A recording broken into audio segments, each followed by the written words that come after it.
a gente vai ter uma aula que é muito importante, por isso que talvez seja a aula que está logo aí no começo do curso, né? Uma aula extremamente importante, que nada mais é do que hermenêutica e exegese bíblica. Como interpretar a Bíblia corretamente. Essa aula aqui hoje é uma aula bem introdutória, super introdutória. Por quê? Eu posso já dar spoiler, Rodrigo e Clebin? Pode, né? Pode.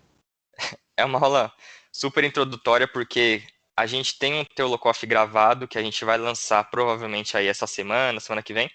A gente já tem um Teolocoff pronto só sobre hermenêutica e exegese bíblica. É um assunto tão grande que não daria para falar nessa aula, não daria para falar tudo o que tem para falar, mas essa aula é bem introdutória, bem o básico para que a gente possa ter o mínimo de noção. E aí depois, para você se aprofundar, para ver mais regras, mais exemplos, mais passagens bíblicas, ver mais coisas, pode assistir o Teolocoff. O Teolocoff a gente vai dar uma destrinchada nesse estudo da hermenêutica e exegese bíblica e tá bem bacana. E aí logo logo a gente vai postar aí para vocês. Então é isso. Como interpretar a Bíblia? Precisando de alguma coisa, se quiserem falar qualquer coisa, pode me cortar a qualquer momento. Introdução. Primeiramente, o que é hermenêutica e o que é exegese? Então, a hermenêutica e a exegese ela vai ser um ramo da teologia cristã, que é uma área da teologia chamada teologia exegética. Então, lembra lá naquela aula que eu falei de estudo bíblico, que eu falei de várias vertentes da teologia? Teologia tem teologia histórica, teologia filosófica, teologia sistemática, teologia bíblica. E dentre todo esse ramo de teologia, tem uma área da teologia específica para hermenêutica e para exegese. Tamanha a sua importância desse tema que a gente tem para a nossa vida cristã. Então, só para explicar o que é cada um deles. Primeiro, a hermenêutica ela vai ser uma filosofia que ela estuda a teoria da interpretação, que pode referir-se tanto à arte da interpretação quanto à prática e treino de interpretação. Ou seja, para resumir, hermenêutica nada mais é do que como se diz, é a arte de se interpretar, né? Gente, quem tiver com o microfone ligado aí, vai mutando-se mutuamente aí. Então, continuando aqui, hermenêutica, ela vai ser um termo derivado da mitologia grega, mais especificamente um deus grego chamado Hermes, que é o deus da linguagem, o deus da escrita, o deus da comunicação e o deus da mensagem. Então, se vocês aí gostam de mitologia grega, provavelmente já ouviram falar do deus Hermes, que é o deus mensageiro. Ele traz a mensagem do Olimpo ao povo grego. Então, a hermenêutica tem esse sentido de esclarecer uma mensagem, de interpretar alguma coisa, tanto do ponto de vista bíblico, quanto do ponto de vista humano. Tanto é que a faculdade de Direito, por exemplo, eles têm aula de hermenêutica jurídica. Então, nada mais é do que você precisar interpretar qualquer coisa na sua vida, você vai precisar de regras da hermenêutica, que é a arte de interpretação. Né? E agora, por outro lado, o que é a exegese? A exegese ela significa literalmente levar para fora ou extrair algo do texto bíblico. Então, ela vai dizer a respeito de uma investigação profunda, uma investigação histórica, uma investigação social, uma investigação geográfica, gramatical e sintática do texto.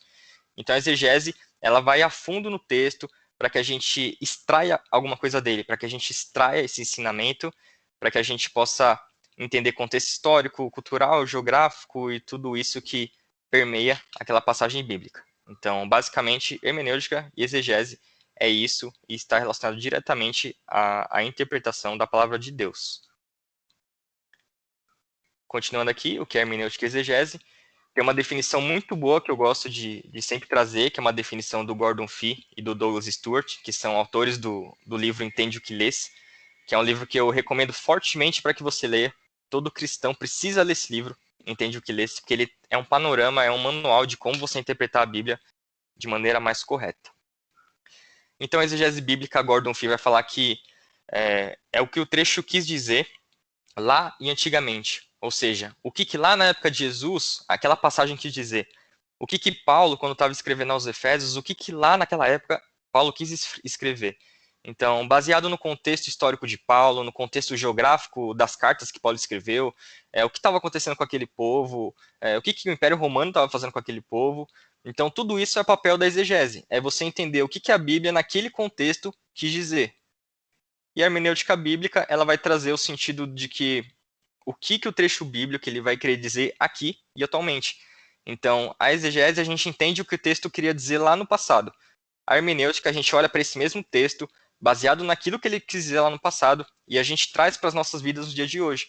quando eu leio uma carta de Paulo aos Efésios, por exemplo, eu sei o que Paulo quis dizer lá no passado. Agora, a hermenêutica é eu olhar para isso e entender, ok, agora o que essa passagem quer dizer aqui e atualmente? O que Paulo quis dizer aqui para a igreja ainda nos dias de hoje, no século XXI? O que isso tem a ver com a minha vida? Então, essa é uma explicação muito boa aí das diferenças entre esses dois termos. E, só para finalizar essa parte, qual que é o tripé da hermenêutica e exegese bíblica? Se fosse resumir em 3 conceitos, que é fundamental para que a gente interprete a palavra de Deus. Primeiramente, então, análise histórico-cultural e contextual do texto, ou seja, quando a gente for olhar para um texto bíblico, a gente tem que entender a história, a cultura, a geografia por trás daquele texto, a gente tem que entender toda a bolha que o povo hebreu estava vivendo naquela época, que o povo judeu, que o povo grego estava vivendo naquela época, que é os derredores aí do povo. Segundo lugar, a gente tem que ter uma análise lexo-gramatical do texto, ou seja, é interpretar o que o texto está querendo dizer de modo gramatical. Então, entender as frases, entender o parágrafo, entender o que o autor quis dizer num parágrafo anterior, num parágrafo depois. Às vezes, entender o que aquela palavra significa. Às vezes, a gente olha uma palavra na Bíblia e fala, poxa, o que essa palavra significa? Então, a gente tem que fazer uma análise mais lexo-gramatical, que tem a ver com esse sentido mais gramatical do texto. Em terceiro lugar, a gente também vai fazer uma análise teológica do texto. Ou seja, o que aquele trecho que eu estou lendo tem a ver com a doutrina bíblica. Então, sei lá, se eu estou lendo lá João 3,16, porque Deus amou o mundo de tal maneira. O que o amor de Deus em relação ao mundo, o que ele tem a ver com a teologia bíblica? Então, o que ao longo da Bíblia vai tratar do amor de Deus? Então, basicamente, essa análise teológica do texto é você ver a Bíblia como um todo. Você não lê um versículo isolado e decorar ele e tirar uma doutrina dele. E sim você ver um versículo isolado e entender o que a Bíblia como um todo quer dizer também, juntamente com aquele versículo. Então, basicamente, esse é o tripé da interpretação bíblica. E uma coisa aqui que eu esqueci de falar é que a gente tem que diferenciar um pouquinho isso aqui que a gente está fazendo, de hermenêutica e exegese, e o papel do Espírito Santo, tá? A gente não pode esquecer do papel do Espírito Santo, que ele nos ajuda a interpretar a Bíblia. Porém, qual que é o papel do Espírito Santo? O papel do Espírito Santo é iluminar a nossa mente em relação às Escrituras. Então, o Espírito Santo ele vai fazer com que a gente leia a Bíblia e a gente entenda o plano da salvação. Ele faz com que a gente entenda que a gente é pecador, que a gente precisa de um Salvador. Ele faz a gente entender que sobre o pecado, sobre a justiça. Ele nos convence por meio da palavra de Deus. Isso é o papel do Espírito Santo. Agora, quando a gente quer estudar algum assunto mais aprofundado, a gente quer estudar alguma doutrina bíblica, aí a gente vai precisar de ferramentas aí da escrita, ferramentas de interpretação, que é justamente essa hermenêutica, essa exegese. Tudo bem até aqui, gente? Essa é só a introdução. Alguém tem alguma dúvida? Ficou alguma coisa que falei muito rápido? Só Tá tudo queria, certo até aqui? só queria complementar, ô Renatinho, que Oi. dá pra gente ficar só com a hermenêutica, né? Mas o ideal é que a gente sempre combine a hermenêutica e a exegese. Ou seja, que a gente leia e compreenda o texto bíblico, né? O aqui atualmente, que a gente compreenda certinho, mas que a gente também entenda que tem 2000 anos de distância. Então existem coisas que, embora a gente entenda hoje, assim, mas bem entre aspas, na superfície, tem coisas que a gente precisa complementar porque tem 2000 anos de distância, de uma distância cultural, uma distância geográfica, política, tem muita distância entre o que a gente está lendo hoje e da época que foi escrito. Por isso que a gente precisa também rebuscar um pouco o lá e o antigamente, né? Senão a gente vai acabar, assim, fica mais fácil da gente interpretar errado, se a gente só ficar com a hermenêutica. Agora, se a gente buscar um pouco lá atrás, a gente consegue ter uma interpretação um pouco mais completa. Não, nem Sim. só a questão da interpretação completa, né, mas também quando a gente busca na exegese, né, um pouco mais profundo, nós vemos como que nada é por acaso. A gente começa a entender um pouco melhor qual era a perspectiva do autor, por que daquilo ter sido escrito, e começa a fazer muito mais sentido. A aplicação pessoal se torna mais fácil também. E a gente começa a ver a beleza da Bíblia como um todo, né? A gente percebe que cada palavra é colocado ali por um motivo e tem uma razão e tem uma aplicação de cada palavra daquele versículo. Isso, pelo menos do meu ponto de vista, dá a base muito mais sólida para o que a gente acredita que a Bíblia é inspirada por Deus, né? Sim. Isso é o que o Rodrigo Cabim falou, é que a gente vai falar agora, um pouquinho sobre a a importância, né, da hermenêutica e da exegese. Por que ela é importante nos dias de hoje? Então, por que a gente tem que prezar por interpretar a Bíblia de maneira correta? Então, qual que é a sua importância? Em primeiro lugar, é importante porque todos nós somos intérpretes. Então, quando a gente vai ler a Bíblia, assim que a gente lê a Bíblia, a gente interpreta. Então, todos nós estamos interpretando a Bíblia a todo instante que a gente lê. E, por conta disso, a gente pode interpretar de maneira própria ou de alguma maneira particular. E aí pode vir alguns erros de interpretação. Porque, por exemplo, a minha mente é um pouco diferente da do Rodrigo, que é diferente da do Clebinho, que é diferente da do Matheus, que é diferente da Bia. E aí, como nós temos essas diferenças, às vezes, de forma de ler, forma de interpretar e tudo mais, se a gente não tivesse regras específicas de interpretação da Bíblia, a gente ia sair interpretando a Bíblia de qualquer jeito, criando doutrinas e heresias aleatórias, e aí ficaria uma grande bagunça, né? Então, já que todos nós somos intérpretes, a gente precisa aprender a interpretar de maneira que a teologia nos ensina a interpretar a Bíblia. Tem regras específicas para que a gente não saia interpretando de qualquer maneira errada, né? Em segundo lugar, a importância é descobrir a intenção original do texto bíblico. Tanto é que Agostinho, lá no seu livro Confissões, ele vai falar que, primeiro, o sentido do escritor deve ser descoberto.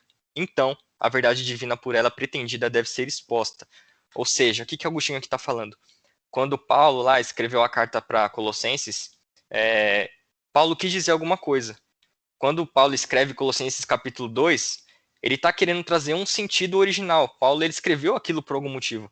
E o papel da exegese é justamente isso, a gente ir lá no passado e entender o que esse autor quis dizer originalmente.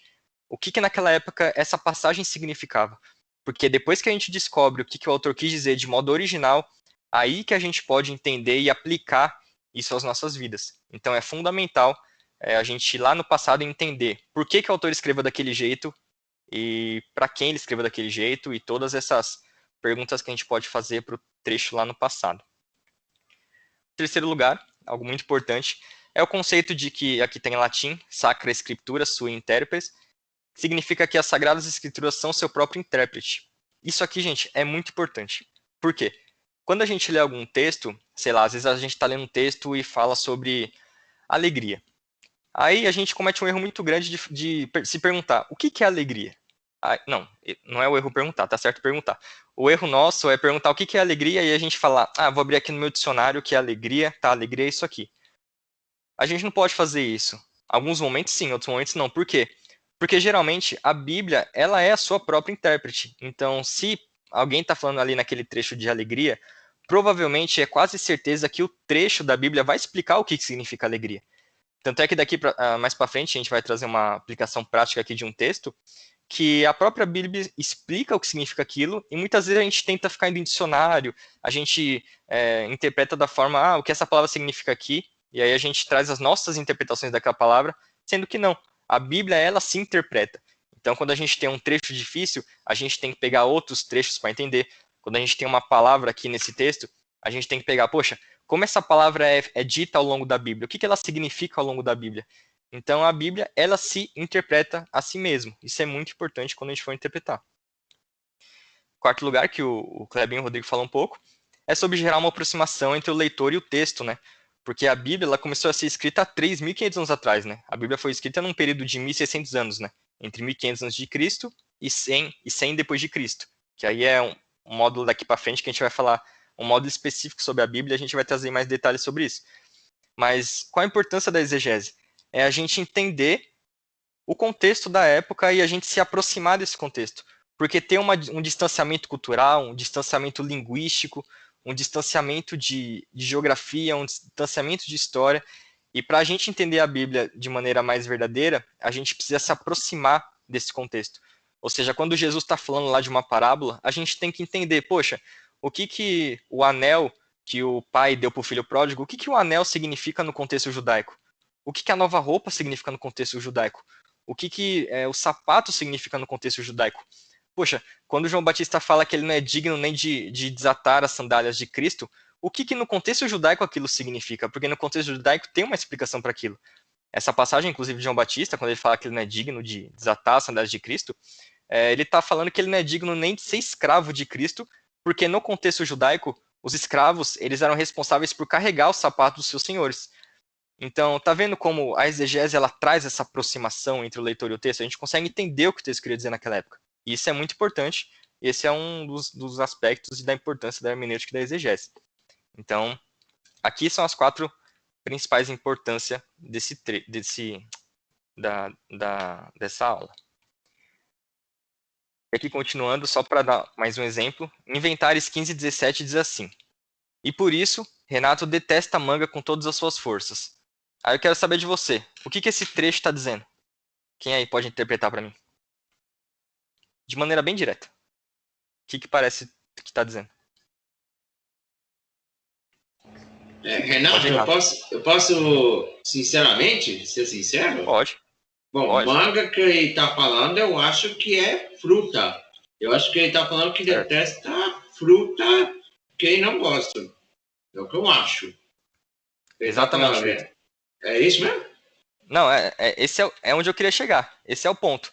A gente olha um trecho desse, e na Bíblia muitas vezes a gente faz isso. A gente pega lá João 3,16 e lê o que o trecho diz e começa a tirar significados, né? Que nem a gente lê essa passagem aqui e fala, isso significa que Renato detesta a fruta, né? Renato detesta comer manga, por exemplo.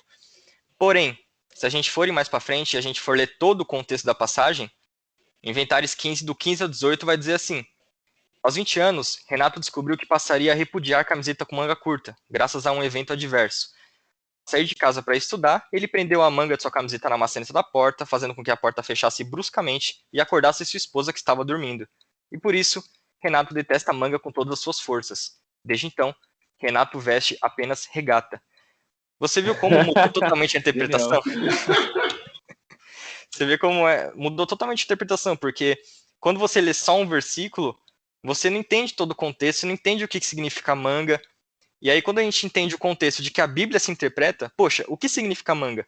Aqui a própria Bíblia explica o que é manga. A Bíblia fala manga aqui é a manga da camiseta. Renato detesta camiseta de manga, por isso que agora ele só veste regata. Então, na Bíblia tem muito exemplo disso. Exemplo de que se a gente lesse um versículo antes e um versículo depois, a gente desmistificaria diversas passagens muito mal interpretadas que tem por aí. Porque a Bíblia ela não foi escrita, né, com versículos e capítulos, né? A Bíblia foi escrita como um texto contínuo, porque era para a galera ler e entender o contexto como um todo. Era para entender como se fosse um livro. Então a Bíblia ela não tinha versículo, capítulo. Isso mudou para que a gente ficasse mais fácil, né, para se adequar à liturgia do culto, para fazer leitura bíblica e tudo mais. Então, esse é um dos perigos da gente interpretar de maneira errada, utilizando apenas um versículo e não todo o seu contexto. Então, basicamente, agora a gente vai para a aula prática da aula, a parte prática da aula, porque a gente tem algumas regras mais gerais de como interpretar o texto de maneira correta. Eu acabei de dar uma aqui. O contexto é muito importante e o próprio texto explica o que uma palavra significa. Então, aqui eu trouxe um exemplo de uma passagem do Jovem Rico e a gente vai aprender um pouquinho sobre hermenêutica e exegese utilizando essa passagem. Mateus 19, do 16 ao 26. Alguém pode ler para a gente os versículos que estão aí na tela?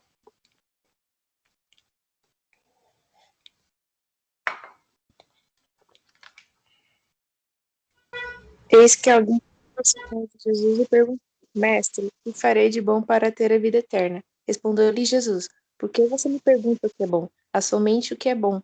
Se você quer entrar na vida, obedeça aos mandamentos. Quais? Perguntou ele. Jesus respondeu: Não matarás, não adulterarás, não furtarás, não darás falso testemunho. Honra teu pai e tua mãe e amarás o teu próximo como a ti mesmo. Isso. Agora a próxima passagem aqui, pode ler. Peraí que não chegou ainda.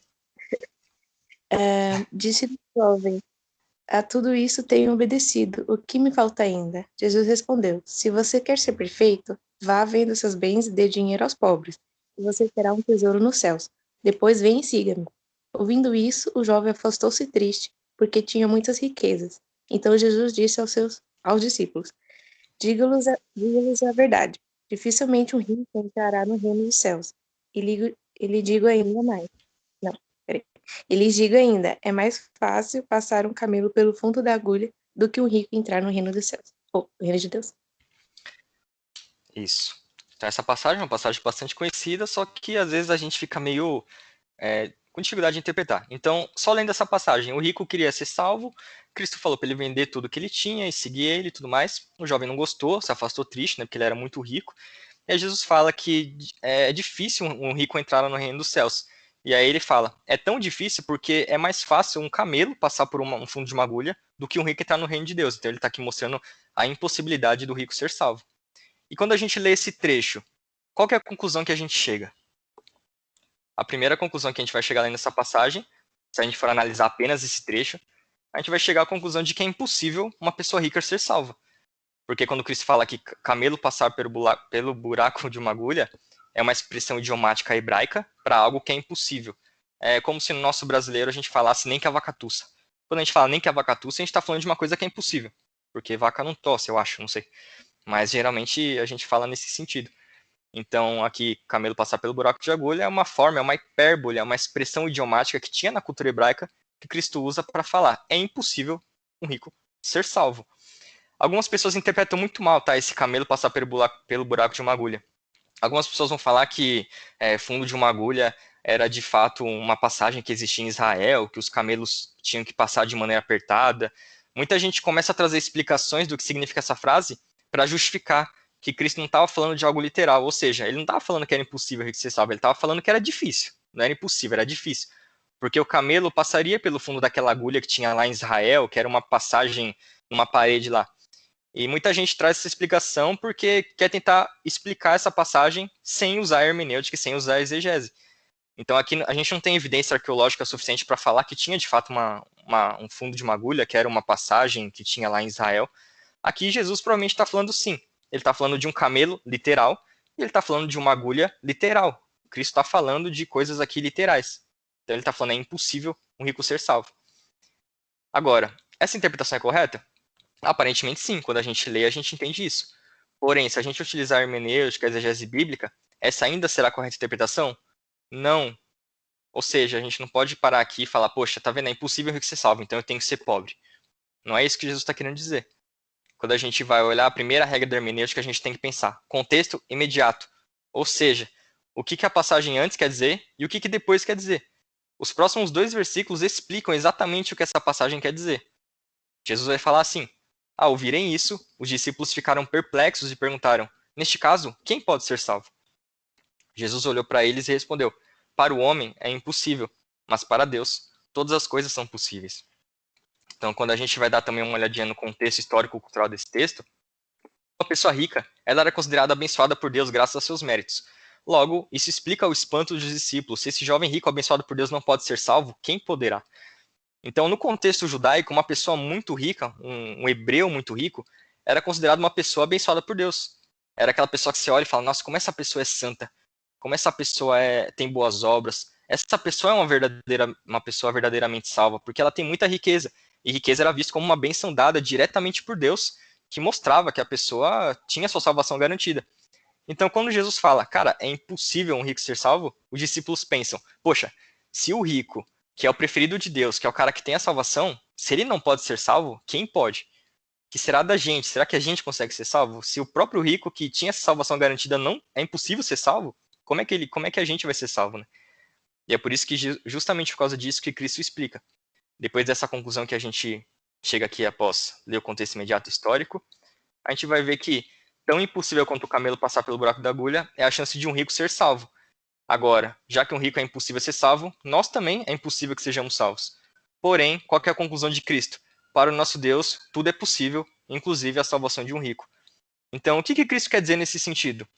Depois de analisar toda a exegese, depois de ver os versículos depois de entender um pouco da cultura da época, depois de entender expressão idiomática no hebraico, depois de entender o que um rico significava na época judaica, o que isso quer dizer para nossas vidas nos dias de hoje?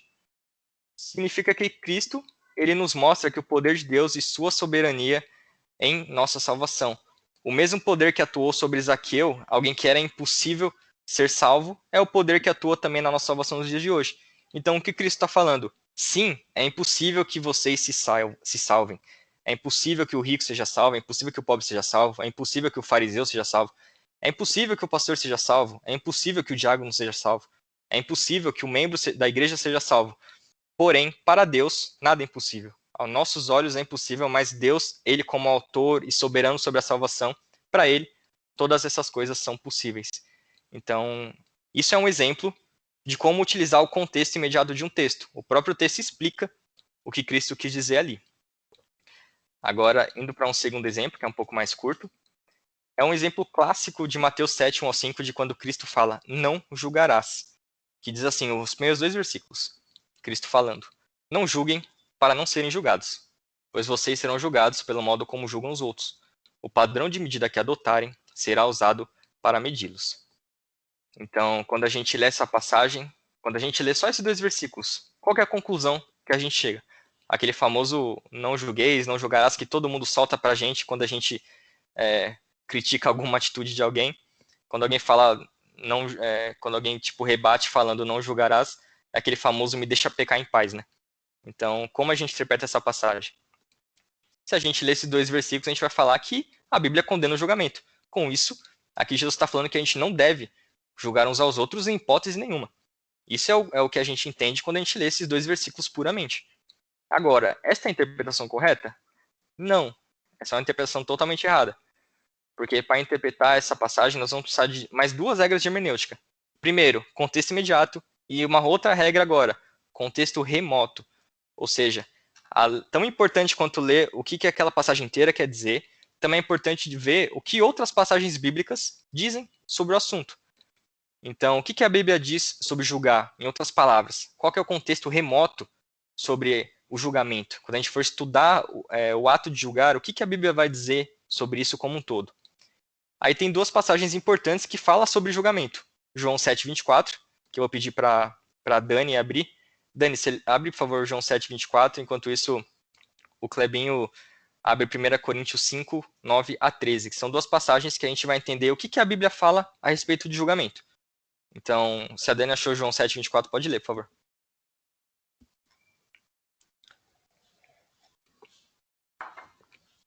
Tô ouvindo o barulho das folhas passarem e ela tá procurando. É que eu ia pegar a versão do celular, mas vai ser a da Bíblia mesmo. 7:24. Não julgueis de acordo com a aparência, mas decidi com justos julgamentos. Isso aqui Cristo falando para os fariseus. Não julguem de maneira errada, mas se for julgar, julgue de maneira justa. Algumas versões dizem, julguem segundo as sagradas escrituras. Julguem com amparo bíblico.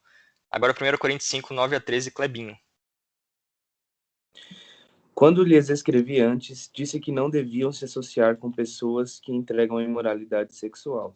Com isso, porém, não me referi a descrentes que vivem em imoralidade sexual, ou são avarentos, ou exploram os outros, ou adoram a ídolos. Vocês teriam de sair deste mundo para evitar pessoas desse tipo. O que eu queria dizer era que vocês não devem se associar a alguém que afirma ser irmão, mas vive em imoralidade sexual, ou é avarento, ou adora ídolos, ou insulta as pessoas, ou é bêbado, ou explora os outros. Nem ao menos comam com gente assim. Não cabe a mim julgar os de fora, mas certamente cabe a vocês julgar os que estão dentro. Deus julgará os de fora, portanto, eliminem o mal do meio de vocês. Olha, essa passagem talvez uma passagem mais pesada que Paulo trouxe para a galera de Coríntios, porque Coríntios, como vocês sabem, estava uma bagunça que só. Então tinha imoralidade sexual para tudo que é lado, afilhado que estava namorando a madrasta, enfim, estava uma bagunça a igreja de Coríntios. E Paulo falou, eu não quero nem que vocês se associem com pessoas que falam que são cristãs, mas são pessoas adúlteras, pessoas ruins, pessoas que não dão testemunho de salva, né? Paulo fala, não estou nem falando para vocês se afastarem dos que são mundanos, porque os que são do mundo, aí eles são assim, não tem o que fazer, vocês teriam que sair do planeta Terra para poder se afastar dessas pessoas. Agora, se afastem sim daqueles que falam que são seus irmãos, daqueles que falam que são crentes, daqueles que falam que são salvos, mas não dão testemunho de crente. E Paulo, inclusive, fala, não julgue a galera de fora, porque Deus vai julgar os ímpios, Deus vai julgar a galera que está de fora. Mas é o papel da igreja julgar as pessoas que estão de dentro. Portanto, tirem de vocês o mal de dentro da igreja. Tire essa pessoa que está trazendo mal para dentro da igreja. Então a gente vê 2 textos aqui que incentivam a igreja a julgar. Incentiva para que a gente traga julgamento, para que a gente repreenda, para que a gente exorte o pecado que tem no meio da nossa igreja. E agora eu te pergunto, há uma contradição bíblica?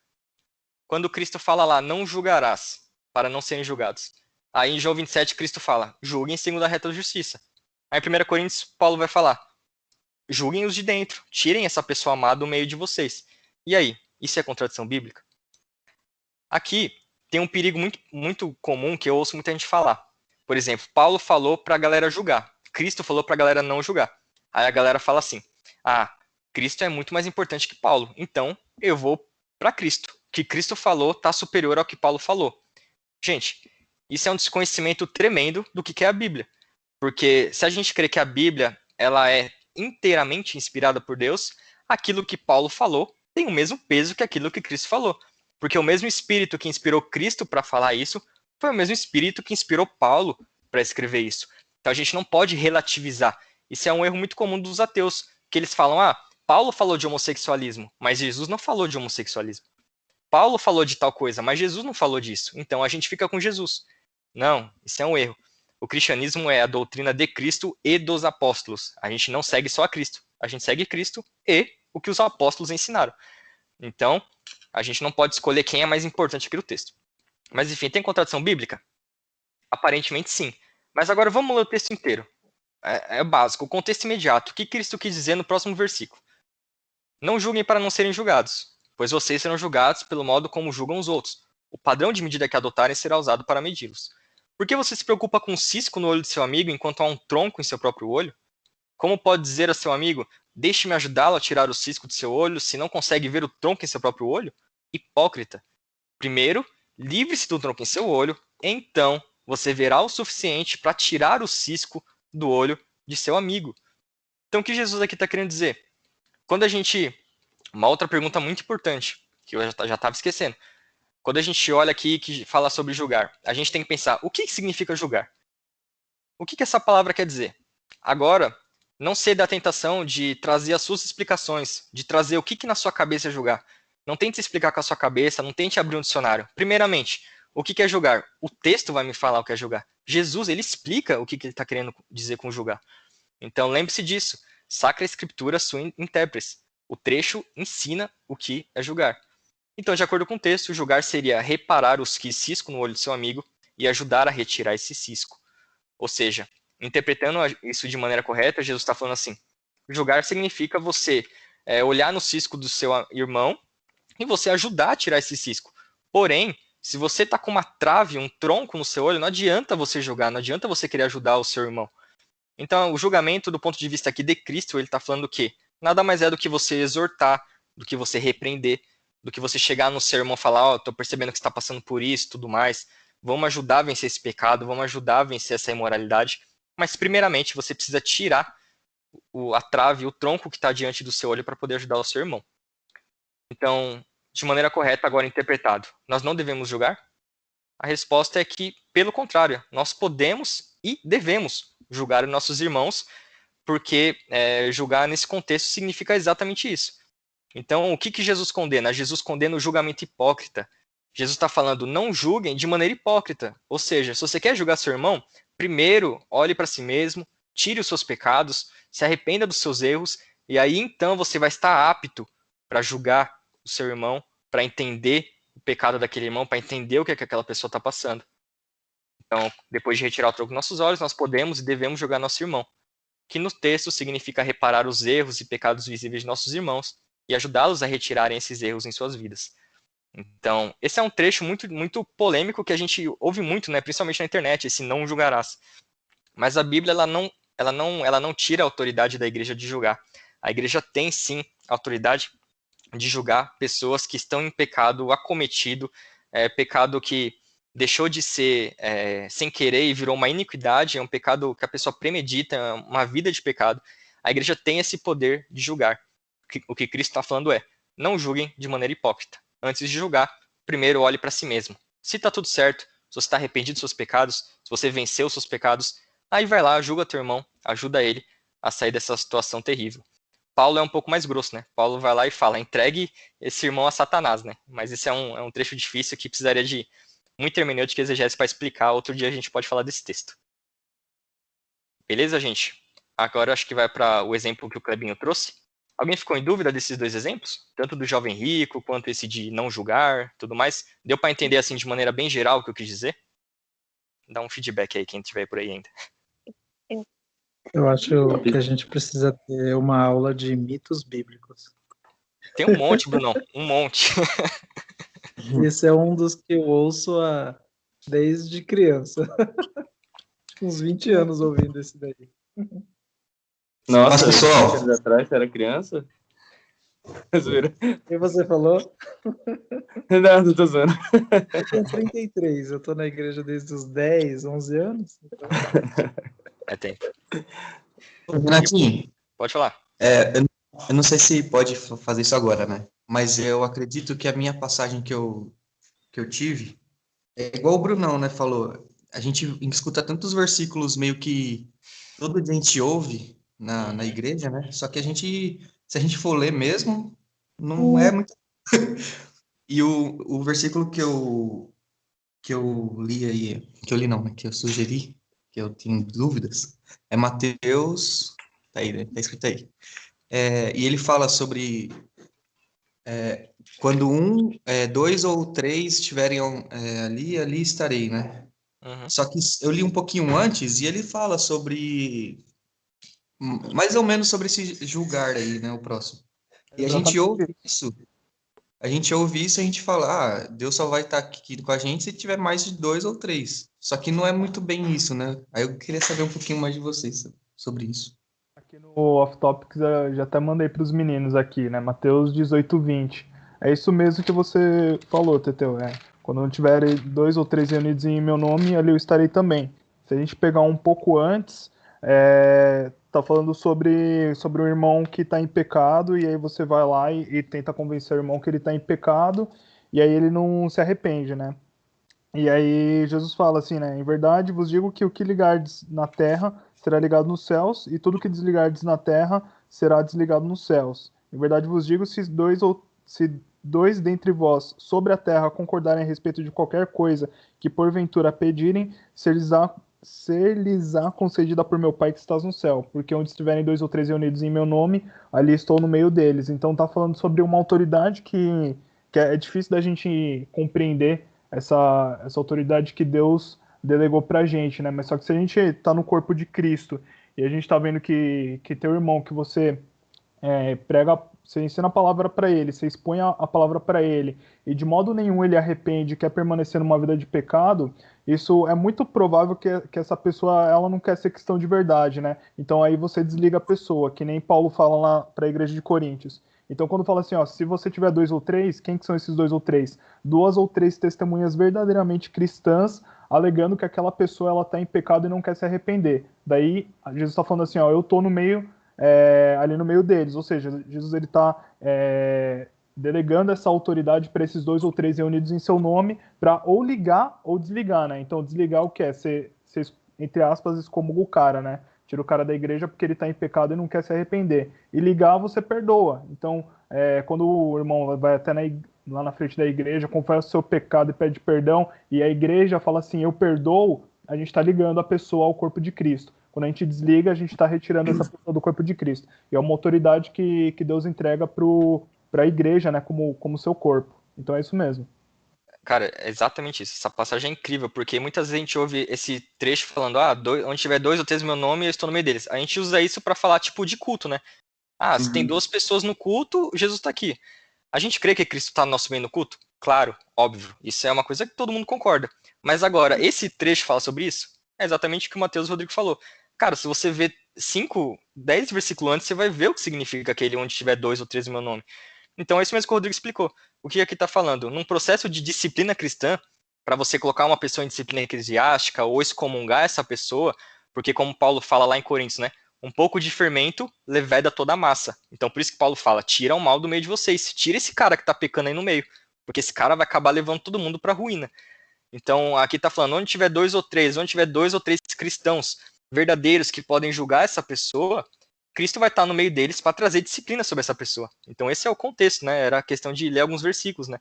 E esse é o problema. Muitas vezes a gente vê um versículo só e usa esse versículo para diversas coisas em nossas vidas, só que a gente às vezes não lê todo o contexto e não é muito bem aquilo que o que aquele versículo quer dizer, né? Então por isso que o mais importante da hermenêutica é isso, contexto. O que os versículos antes dizem, o que os versículos depois dizem. É bem isso mesmo.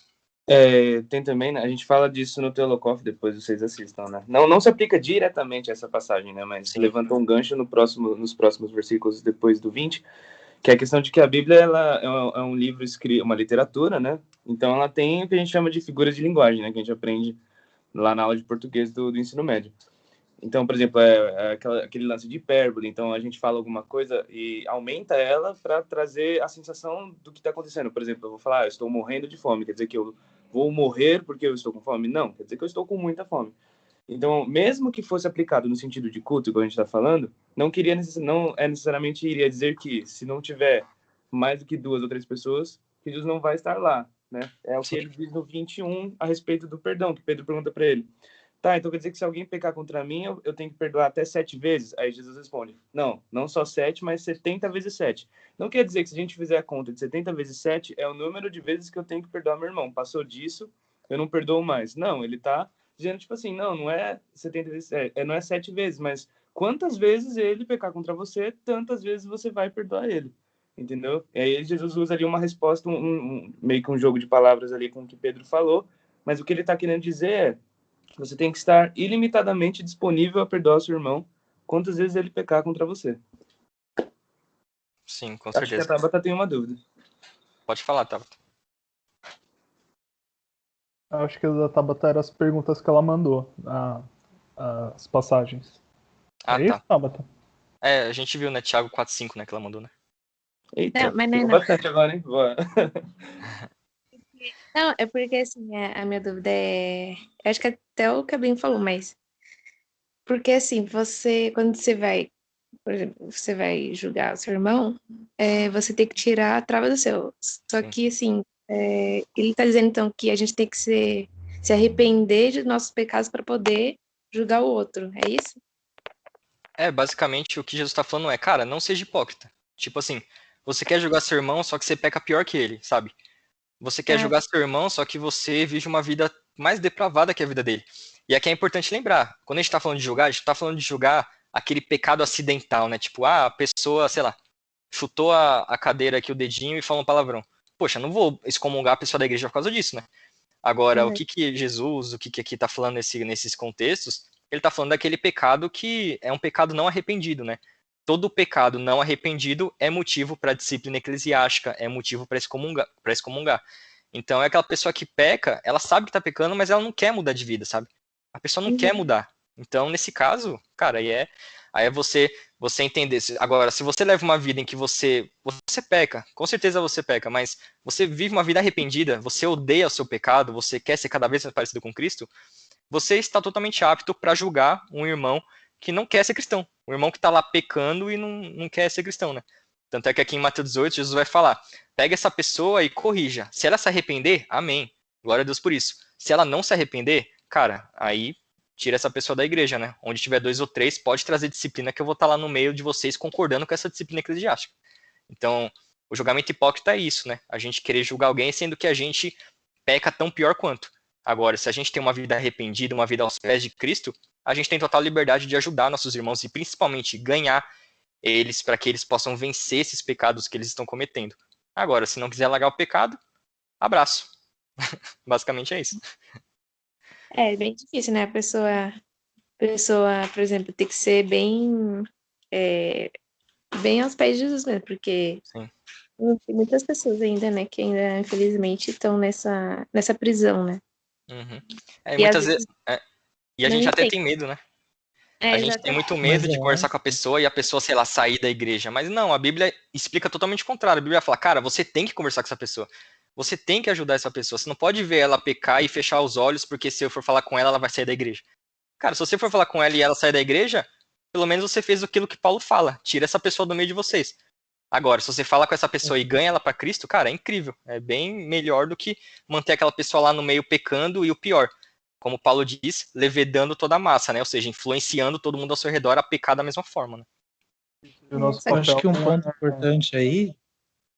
Mas muitas Desculpa, pessoas ainda não compreendem o que é a palavra julgar o outro, porque tem Sim, gente que ainda acha que julgar nem cristão pode, entendeu? sim. Então Só, aí fica tem que explicar para a pessoa para poder depois realmente fazer o certo, né? Sim. só, Só para rapidinho, só um apontamento importante. Quando a gente for repreender o nosso irmão, não é você chegar e falar, você está fazendo isso, aquilo que está errado. Cara, é você mostrar na palavra de Deus, expor a palavra de Deus, o padrão que a Bíblia tá falando em relação àquilo, entendeu? E aí você expondo a palavra, é o Espírito Santo que vai atuar e vai convencer a pessoa do pecado dela. Então não é a gente que vai ser persuasivo para convencer aquela pessoa que ela está pecando. Nosso papel é mostrar assim na Bíblia, ó, tá vendo aqui? Tá dizendo que não é para mentir. Tá vendo aqui? Tá dizendo que não é para você falar palavrão, por exemplo. E mostrar, expor a palavra de Deus, referência bíblica, né? Nunca falar assim, isso daí que você tá fazendo não é legal. E não dá referência bíblica, porque aí você não tá trabalhando na palavra de Deus. Você só expõe a palavra de Deus para a pessoa, mostra na Bíblia o padrão dela como tá errado, e aí o Espírito Santo vai atuando na vida da pessoa. Se ela não quiser aceitar, ela está rejeitando a palavra de Deus. Então, aí não tem muito o que a gente fazer, né? Aí Hebreus fala, né? Aí daqueles que, né, rejeitarem a salvação, né? Uma pena, mas a vida segue. Tudo bem, gente? Alguém quer falar mais alguma coisa?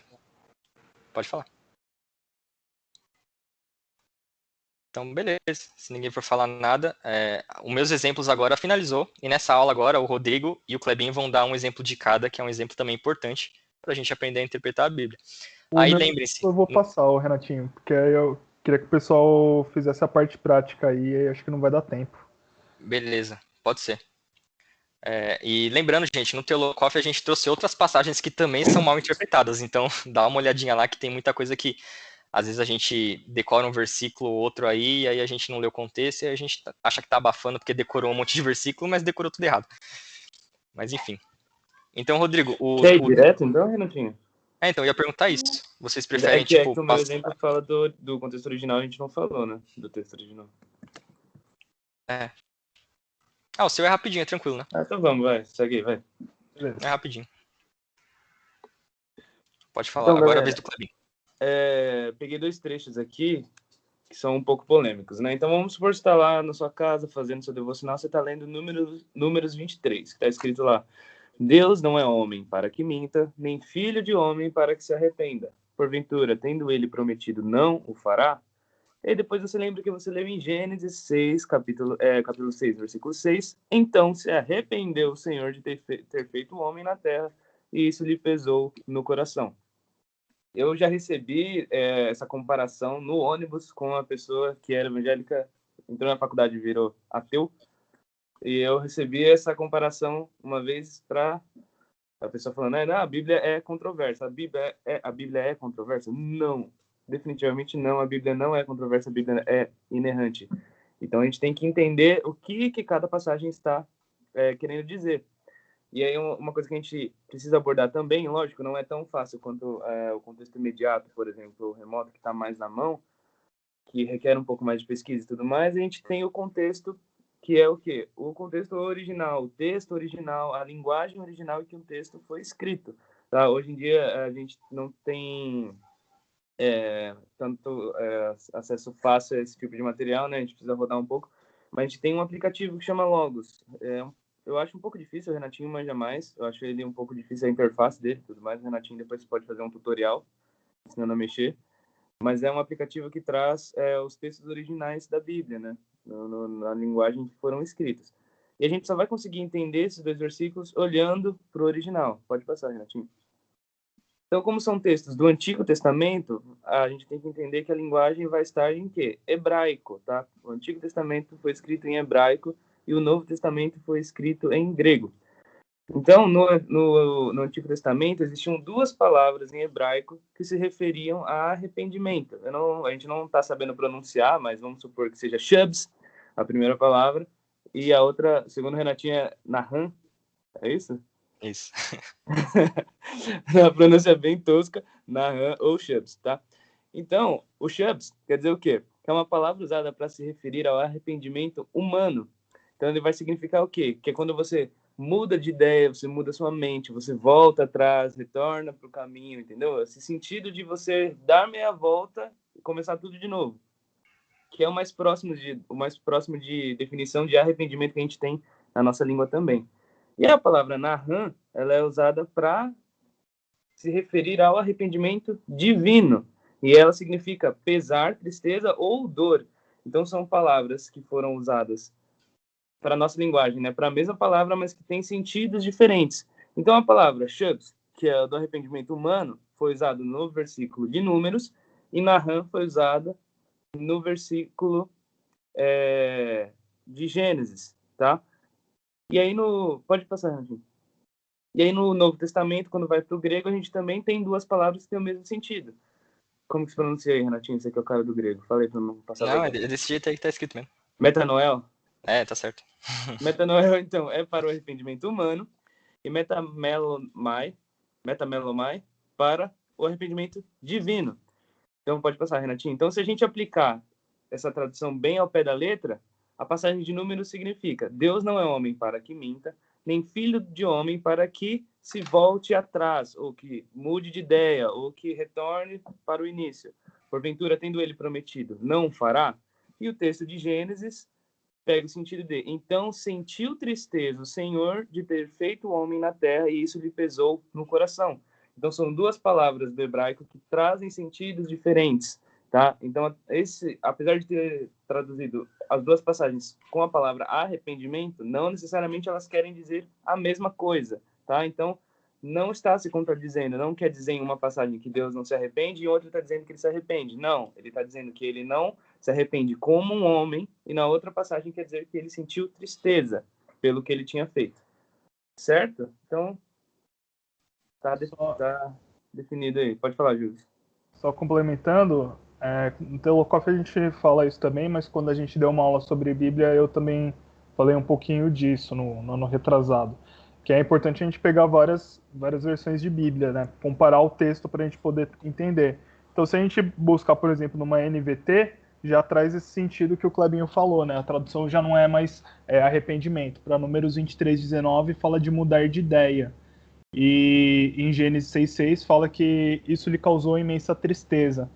Então, quando a gente, o Clebinho está usando a Almeida Revista e Atualizada aí como exemplo, mas se a gente for numa NVT que é mais recente, ou até mesmo numa NVI, a gente vai ver essa palavra traduzida de uma forma diferente que vai trazer esse sentido que está nesse slide, né? Já não vai estar mais como arrependimento. Daí já não tem mais essa dúvida também.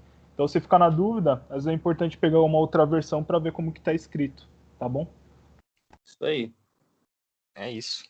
Perfeito. Também tem muitos exemplos, né, de como usar também, por outro lado, o grego no Novo Testamento, mas a gente não trouxe porque é uma coisa mais aprofundada aí, mas geralmente, para quem estava na aula de Hebreus ano passado, lembra que às vezes eu trouxe alguns exemplos, né, de como usar o grego. Então, até no Teolocoff a gente dá uma leve e rápida explicação de um exemplo de como usar o grego no Novo Testamento. Então, aí depois vocês assistem, que também tem bastante coisa importante quando a gente vai direto no original, né? Lembrando que a gente não vai no original para achar sentido novo, então não vai no grego achando, aqui tá escrito isso na minha Bíblia, só que no dicionário pode significar isso também. Não pode significar isso, porque se o contexto está falando que significa aquilo, significa aquilo. Então, calma, confie na tradução bíblica de vocês, confie na sua NVT, confie na sua NVI, e se for no grego, toma cuidado para não ficar pegando palavra estranha aí e, enfim, fazer bagunça. Beleza. Vamos para o exercício prático? Vamos. O Rodrigo tinha trazido aqui mas isso aqui, Rodrigo, isso aqui é muito difícil, mano. Não. Acho que é. Isso aqui é o mais polêmico. Vou pausar a gravação aqui, tá bom? Beleza.